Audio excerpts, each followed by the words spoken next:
Dengan kenaikan berbagai komponen biaya di Arab Saudi, bagaimana strategi Kementerian Haji dan Umroh menjaga agar nilai manfaat dana haji tidak tergerus, namun biaya pelunasan jemaah tetap terjangkau, Pak Isan? Baik Mbak Bunga dan juga pemirsa, tentu ini menjadi amanat yang terus disampaikan oleh Pak Presiden bagaimana ikhtiar-ikhtiar untuk penyelenggaraan haji yang jauh lebih berkualitas dengan harga yang kian terjangkau. Jadi dalam prosesnya, tentu misal dalam proses pengadaan, kata kunci tentu adalah integritas, transparan, efisien, dan terbuka. Ditambah dengan opsi kontrak tahun jamak yang berimplikasi kepada komponen-komponen pengadaan itu mengalami penurunan yang cukup signifikan. Mbak Bunga, misalnya dalam pengadaan syarikah layanan umum yang nanti berikan layanan bagi jamaah, itu ada penurunan sekitar 200 rial per jamaah, yang nilai totalnya sekitar 180 miliar rupiah.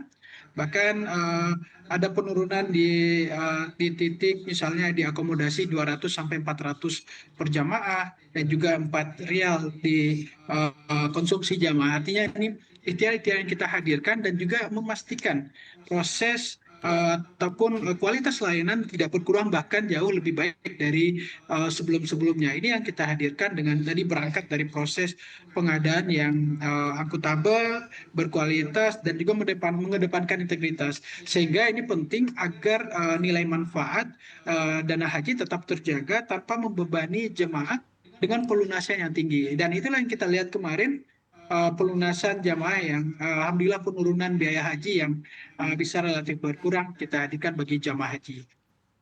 Baik, Pak Isan. Terakhir Bapak dari kami, ini waktu tunggu di beberapa daerah sudah mencapai puluhan tahun. Apakah ada terobosan di 2026 seperti renegosiasi kuota tambahan atau pengalihan kuota tidak terserap untuk memangkas antrian secara signifikan, Pak Isan?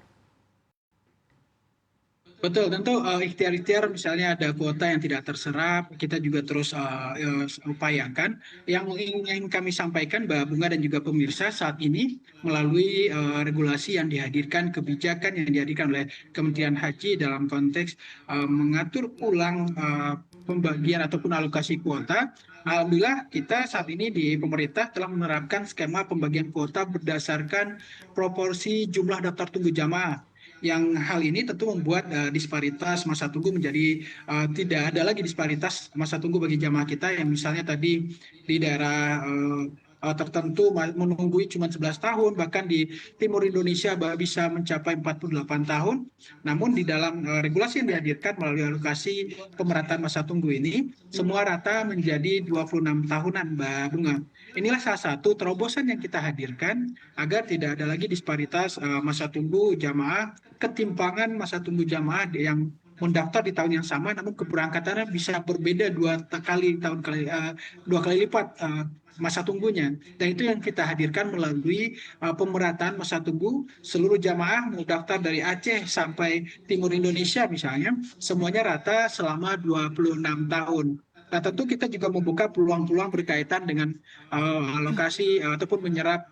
Kemarin kita juga sempat diskusikan menyerap kuota yang tidak terserap oleh negara-negara sahabat misalnya. Nah, ini tentu ini menjadi bagian dari diskursus kita dalam menekan masa tunggu jamaah Indonesia yang hingga hari ini sudah 5,6 juta antrian jamaah haji Indonesia, Mbak Bunga. Oke, baik. Semoga waktu tunggu atau antriannya semakin cepat, Pak Ihsan ya, dan semoga rencana-rencana dan target di tahun 2026 ini dapat tercapai oleh Kementerian Haji dan juga Umroh. Terima kasih banyak kepada juru bicara Kementerian Haji dan Umroh, Pak Ihsan Marsyad, telah berbagi perspektif dengan kami. Sehat dan sukses selalu untuk Anda, Pak Ihsan.